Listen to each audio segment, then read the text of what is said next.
Hey guys, किसी ने इस प्राचीन मंदिर को नष्ट करने की कोशिश की। जैसा कि आप देख सकते हैं कि यह प्राचीन मूर्ति फर्श पर पड़ी है।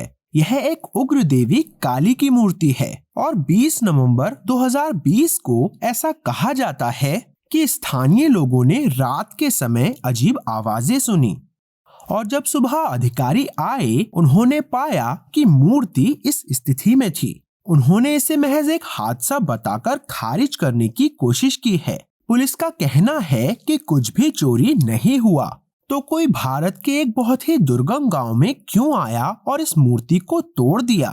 उन्होंने दावा किया है कि यह स्वाभाविक रूप से गिर गई, लेकिन यह असंभव है क्योंकि पत्थर की मूर्तियां स्वाभाविक रूप से अपने आप नहीं गिरती हैं और लोग इस मंदिर को 900 से अधिक वर्षों से नष्ट करने की कोशिश करते आ रहे हैं।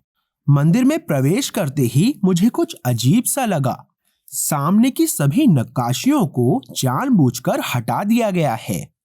उन्हें विधि पूर्वक नष्ट कर दिया है और इन नक्काशियों को पूरी तरह से विरूपित कर दिया है। क्यों? आइए एक मंदिर के अंदर चलते हैं। यहाँ आप एक शानदार पत्थर की संरचना देख सकते हैं। यह अद्भुत लग रही है, लेकिन लिंगम, मुख्य सिलेंडर जो कि बीच में होना चाहिए था, वह चला गया है। इसे ध्यान से हटा दिया गया है। क्यों? इस तरह की चीज कौन करेगा? यहाँ तक कि छत पर भी विध्वंसकों ने सावधानी पूर्वक योजना बनाई है और नक्काशियों को विकृत कर दिया है। यह इतने ध्यान से किया गया है कि हम मूल नक्काशी को पहचान नहीं सकते, इसलिए हम प्राचीन जानकारी को डिकोड नहीं कर पाते हैं। लेकिन आइए इस बात की जांच करें कि लोगों ने बार बार इस मंदिर को नष्ट करने की कोशिश क्यों की। यह मुख्य कक्ष के प्रवेश द्वारों में से एक है। शीर्ष पर जिस आयत पर नक्काशी की गई थी, वह पूरी तरह से विरूपित हो गई है और सबसे नीचे आप यह आकृति देख सकते हैं जो कि खराब हो गई है। हम विवरण स्पष्ट रूप से नहीं देख सकते हैं और दूसरी तरफ यह नक्काशी भी पूरी तरह से नष्ट हो गई है और फिर ये 4 पत्थर के ब्लॉक भी पूरी तरह से विरूपित हो गए हैं। कुछ विशेषज्ञों ने दावा किया है कि इस्लामी आक्रमणकारियों ने इस मंदिर को नष्ट कर दिया क्योंकि वे मूर्ति पूजन में विश्वास नहीं करते हैं और उन्हें छवियों को देखने की अनुमति नहीं है। लेकिन यह सच नहीं हो सकता क्योंकि दोनों तरफ आप 2 रक्षक देख सकते हैं। वे पूरी तरह से अछूते हैं। यदि इन नक्काशियों को मुस्लिम राजाओं ने नष्ट किया होता तो वे इन 2 नक्काशियों को क्यों छोड़ते? जिसने इन नक्काशियों को नष्ट किया और अब भी नष्ट कर रहा है, वह ऐसा इसलिए कर रहा है क्योंकि उन्हें इन नक्काशियों की जानकारी पसंद नहीं है और इस मंदिर में की गई नक्काशी कुछ चौंका देने वाला विवरण छिपा रही है। उदाहरण के लिए यहाँ आप क्या देखते हैं? आपकी स्वाभाविक प्रवृत्ति बीच में देखने की है, जहाँ लोगों ने एक सुंदर लिंगम को नष्ट कर दिया है। लेकिन नहीं, यहाँ देखिए। पहली नजर में आपको लगता है कि यह आदमी रस्सी खींच रहा है, लेकिन नहीं, वह उसकी आंत है। उसने तलवार से अपना पेट काट लिया है और अपनी आंतों को निकाल रहा है, जो एक मुड़ी हुई रस्सी की तरह दिखती है। उसका चेहरा जानबूझकर विकृत किया गया है ताकि हम उसकी पहचान ना कर सकें। उसके ठीक बगल में आप एक महिला को देख सकते हैं। मुझे बिल्कुल नहीं पता कि वे यहाँ क्या दिखाने की कोशिश कर रहे हैं, लेकिन उसके पैर एक सांप का उपयोग करके बंधे हुए हैं, जो कि एक विषैली कुंवारी या विष कन्या का प्रतीक है। यदि आप मेरे सिद्धांत पर विश्वास नहीं करते हैं कि यह आदमी अपना पेट काट रहा है, तो ठीक है, क्योंकि मुझे भी शुरुआत में विश्वास नहीं हुआ था। दूसरी तरफ देखिए, यह विशालकाय आकृति तलवार से अपना ही सिर काट रही है। उसके बाल काफी फैंसी लग रहे हैं और वह अपने बालों को एक हाथ से मजबूती से पकड़े हुए है, जबकि वह खुद का ही सिर काट रहा है। यहाँ 3 बहुत ही अजीब विवरण हैं। खुद को मारने के अलावा वह किसी और को भी मारने की प्रक्रिया में है, क्योंकि वह इस आदमी के चेहरे पर खड़ा है। पीड़ित अभी मरा नहीं है, क्योंकि आप उसके हाथों को नमस्ते की मुद्रा में देख सकते हैं, दया की भीख मांगते हुए। दूसरी ओर आप एक रहस्यमय आकृति देख सकते हैं जो ऊपर से नीचे तक पूरी तरह से कपड़े पहने हुए है और शांति से दूर से देख रही है। तीसरा विवरण सबसे महत्वपूर्ण है। आप यहाँ एक सिक्का देख सकते हैं। इसका मतलब है कि स्थानीय लोग अभी भी इस आकृति की पूजा कर रहे हैं। मैं आकृति की पहचान नहीं कर पा रहा हूँ, लेकिन अगर मैं स्थानीय लोगों से बात करूं तो मुझे और जानकारी मिल सकती है और मैं कहानी को सुलझा सकता हूं। इन दो आत्म विनाशकारी आकृतियों को इस लिंगम के संरक्षक के रूप में क्यों तैनात किया गया है? उनके चेहरों को किसने नष्ट किया और सिलेंडर को उसके आधार से किसने हटाया? ऊपर आप वेताला नामक एक और अजीब आकृति देख सकते हैं। उसके बाल स्पैगेटी की तरह दिखते हैं और उसके मुंह में पिशाच जैसे नुकीले दांत हैं।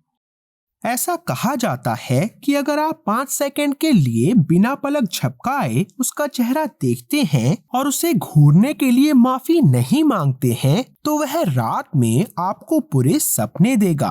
और इसका क्या, यहाँ एक आकृति है जो कि बिना सिर की है और अपने सिर को अपने हाथ से पकड़े हुए है, जैसे कि वह इसे किसी और को दे रहा हो, जैसे कि कोई ट्रॉफी। सिर को वास्तव में उल्टा रखा गया है और आकृति इसे बालों के एक बन के साथ पकड़े हुए है। दूसरी तरफ ऐसा ही करते हुए एक और समान आकृति है। इन दो आकृतियों के बीच में आप दो बड़े पैरों के निशान देख सकते हैं, लेकिन मुझे इस आदमी के लिए बुरा लग रहा है। यह उसके लिए अजीब स्थिति है। यदि आप बाहरी दीवारों को नोटिस करते हैं तो आपको बड़ा अजीब लगता है, क्योंकि अधिकांश प्राचीन हिंदू मंदिर नक्काशियों से भरे हुए हैं, लेकिन ये दीवारें लगभग पूरी तरह से खाली हैं और इनमें कोई नक्काशी नहीं है।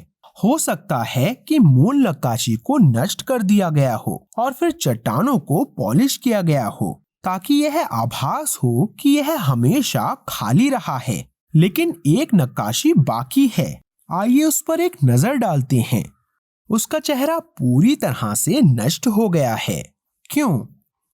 ठीक है, चलिए बैकअप लें और सरों को गिने। 1, 2, 3। नीचे आप देख सकते हैं कि यह आदमी बिना सिर के लेटा हुआ है और एक जानवर भी है। क्या यह कुत्ता अवशेष या कुछ और खाने की प्रतीक्षा कर रहा है?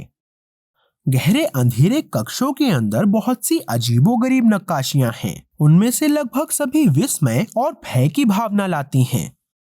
इन गहरे काले भीतरी कक्षों में कई छिपी हुई आकृतियां हैं।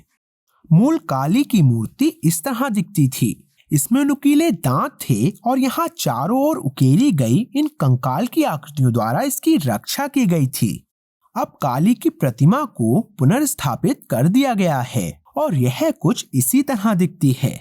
अगर आप इस मंदिर के दर्शन करते हैं तो वातावरण आज भी आपके अंदर एक अजीब सा एहसास जगाता है। इस मंदिर के डिजाइन के बारे में कुछ बहुत ही अलग है। 4 अलग अलग कक्ष हैं जो एक ही स्थान पर 4 अलग अलग देवताओं का आवास है। देवी देवता ही अनोखे नहीं हैं। इस मंदिर की वास्तुकला पूरी तरह से अलग है। विभिन्न आकारों के 9 टावरों को एक साथ रखा गया है, जाहिर तौर पर बिना किसी तुक या कारण के। पुरातत्वविदों का मानना है कि इस मंदिर को इस क्षेत्र में पहले से मौजूद किसी भी मंदिर के आधार पर नहीं बनाया गया था। वे कहते हैं कि यह सबसे पहला होयसल मंदिर है। अब होयसला क्या है? होयसला एक प्राचीन साम्राज्य को दर्शाता है जिसने इस क्षेत्र पर 10वीं से 14वीं शताब्दी तक शासन किया। और होयसला वास्तुकला अपने मंदिरों में एक अनूठी विशेषता प्रदर्शित करती है। खरात के खंबे। आप यहाँ जो देख रहे हैं वह खरात तकनीक से बनाए गए पहले स्तंभ हैं। याद कीजिए, पहली बार मैंने भारत में प्राचीन खरात तकनीक के बारे में पोस्ट किया था। यह वायरल हो गई थी और तब से कुछ लोगों ने तर्क दिया है कि देखो, भारत एक बहुत अमीर देश था, उनके पास महान राजा थे और उनके पास एक विशाल कार्यबल, बहुत सारे घोड़े और हाथी, दास और सैनिक थे। इसलिए भारी मात्रा में कड़ी मेहनत के साथ वे उन्नत मशीनों के बिना इस खराद तकनीक का प्रबंधन कर सकते थे। लेकिन पुरातत्वविदों ने शिलालेखों से इस बात की पुष्टि की है कि यह पहला मंदिर किसी राजा द्वारा नहीं बनाया गया था।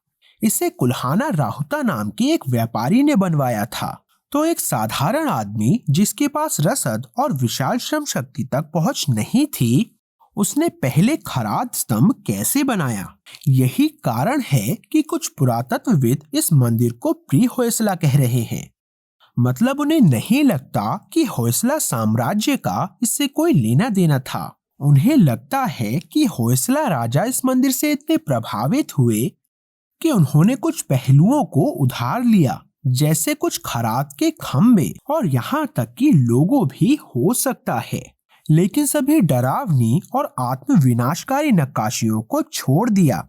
एक तरह से वे इसे प्री होयसला कहने में सही हैं, क्योंकि अन्य होयसला मंदिर में प्रतिदिन हजारों दर्शनार्थी आते हैं। लेकिन लोगों का कहना है कि इस मंदिर में हर महीने 10 से भी कम दर्शनार्थी आते हैं, क्योंकि आज अधिकांश आगंतुक हिंदू हैं जो भगवान की पूजा करने आते हैं, और अन्य आमतौर पर पर्यटक हैं जो सुंदर नक्काशियों की प्रशंसा करने की कोशिश कर रहे हैं। इस मंदिर में कुछ भी नहीं है। लोगों को सुंदर भगवानों को देखने की अपेक्षा होती है। उन्हें यहाँ दर्शाई गई चीजें समझ नहीं आती। अगर लोग इस मंदिर में जाते हैं तो वे आमतौर पर खाली भाव के साथ निकल जाते हैं। तो हाल ही में काली प्रतिमा को क्यों नष्ट किया गया? इन नक्काशियों को व्यवस्थित रूप से किसने नष्ट किया? इस प्राचीन मंदिर के निर्माण के पीछे क्या विचार था? ये अजीबोगरीब नक्काशी यहाँ क्यों लगाई गई थी? कृपया मुझे अपने विचार कमेंट सेक्शन में बताएं। मैं प्रवीण मोहन, वीडियो देखने के लिए बहुत बहुत धन्यवाद। सब्सक्राइब करना ना भूलें और सभी अपडेट्स पाने के लिए घंटी के बटन को भी क्लिक करें। कृपया इस वीडियो को लाइक करें और मैं आपसे जल्द ही बात करूंगा। बाय।